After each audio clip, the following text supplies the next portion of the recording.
नमस्कार श्रोता बंधु मु आपनको स्वागत करुच्ची एही डिवाइन वर्ल्ड को आसंता मे 16 तारिख शनिवार दिन पड़ुछि सावित्री व्रत बा सावित्री अमावास्या।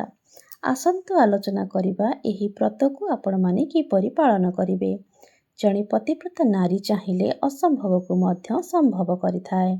जणे पतिव्रता नारी तार तप बलरे अग्नि जल पवनर वेग को मध्य नियंत्रण रे रखिथाए।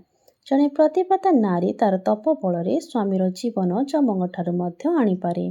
नारी होइले पतिव्रता न लंघे स्वामीर कथा। हेमंत नारी घर न पुछ जाति गोत्र तार। अर्थात जदि नारीटी पतिव्रता होइथाए तेबे तार जाति कुल पचारिबा उचित नुहे। तार घरे निश्चिंत रे भोजन करिपारिबे। तेणु एही सावित्री व्रत दिन नारी माने शिव पार्वती को दर्शन करिवे, कारण माँ पार्वती भली पतिव्रता आउ संसार रे केही नाहांती। ता छड़ा आपण ग्राम देवती पाखरे सावित्री पूजा करिपारिबे किंबा आपणक पूजा घरे लक्ष्मी नारायण फोटो पाखरे मध्य पूजा करिपारिबे। एवं पूजा करने सहित आपण एही स्थान रे दीपटिए लगांतु। कौन रही सावित्री व्रतर नियम आसंतु जानिबा। सावित्री व्रतरे कौन खाइबे। सावित्री व्रतरे क्षीर दही छेना माँ पाखरे पूजा होइथिबा फल पौड़ पानी सागु मिश्री लेंबू मिश्री गजामुग खाई व्रत करिपारिबे। गर्भवती महिला माने व्रत करिवे कि नाही। शास्त्र अनुसार गर्भस्थ शिशु को कष्ट दे सावित्री व्रत किंबा अन्य कौनसी व्रत करिबा उचित नुहे। साड़ी चूड़ी पिंधि भोग सेवन करिपारिबे, किंतु उपवास रही व्रत करिवे नाही।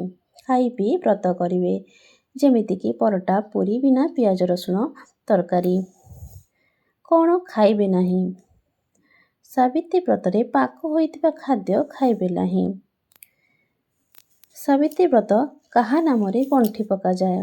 सावित्री व्रतरे व्रत कथा बही अनुसार लक्ष्मी नारायण नामरे 7 गोटी गंठी पकाई पारिबे। ता नहले माँ सावित्री नामरे 7टी गंठी पकाई पारिबे। एही व्रत को डाहाण हाथ रे पिंधि पारिबे। सावित्री व्रत घरे ना मंदिर करिया उचित। घरे शिଳରେ हलदी कौड़ी रे माँ प्रतिमा स्थापन करि पारिबे किंबा घट स्थापन करि पूजा करि पारिबे। लक्ष्मीनारायण मंदिर किंबा शिवर मंदिर रे पूजा करि पारिबे। जे माने बट सावित्री व्रत करंती से माने बरगछ मूल रे व्रत करि पारिबे। केउ रंगर शाढ़ी पिंधिबा उचित। सावित्री व्रतरे नाली रंगर शाढ़ी और चूड़ी पिंधि पूजा करा जाए। लुगार मुह सिलेई होई नथिबा उचित। सिलेई होइथिबा लुगा पूजा करिबा उचित नुहे। आसंतु जानिबा पूजा विधि। गोटे पितल थाली रे शाढ़ी चूड़ी सिंदूर शंखा अलता आईना पानिया कजल को सजाड़ी रखंतु। अन्य गोटे थाली रे भोग सामग्री धूप दीप रखी माँकर पूजा करंतु। माँकर कृपा लाभ करंतु। जय माँ सावित्री।